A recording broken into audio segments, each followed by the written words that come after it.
Tere! Näitan teile täna, kuidas muuta kululiike CostPocketis. Et see on üks nendest asjadest, mida on tegelikult päris palju küsitud. Ja arenduse poolega saime tegelikult juba valmis selle aasta kevadel. Lihtsalt me ei ole jõudnud väga palju seda veel nagu välja reklaamida. Ja üldse mul on plaanis teha selliseid väikseid, lühikesi videosi, kus näitan teile mingit kindlat seadet või sätet. Nii, siis ma näitan, kuidas ta tänasel päeval välja näeb. Lisame siit tšeki. Nii. Siis alguses, kui te lihtsalt tõmbate meie äppi alla ja hakkate kasutama, on sellised 5 kululiiki. Need ongi need tavalised. Ja kui me nüüd seda muuta soovime, siis peame minema täpsemad seaded. Lähme praegu siit tagasi. Seaded, täpsemad seaded, halda dokumendi esitamise sätteid.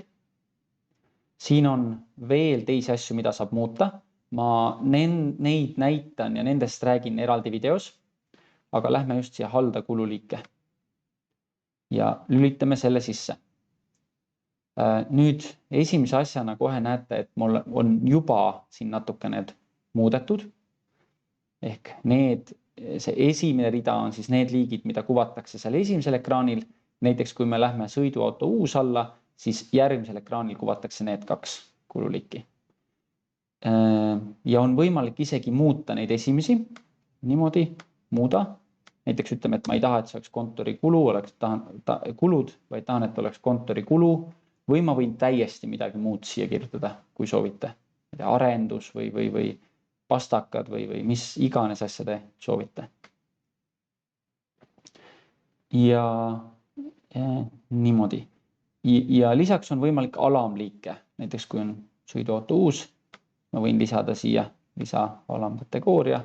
Paneme näiteks remont ja salvesta. Nii, siis on olemas remont ka siin. Ja niimoodi ongi, täiesti saate luua selle selliseks, nagu teie ettevõttes ta olema peaks ja võiks.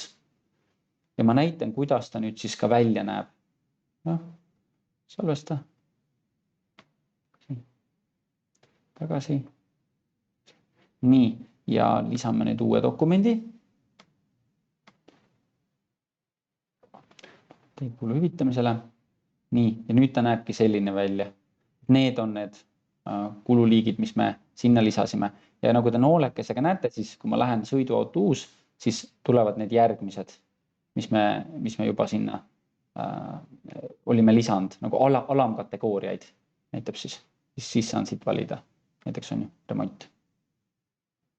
Nii, et niimoodi siis töötabki kululiikide lisamine, äravõtmine või siis alamkategooriate lisamine. Aitäh teile!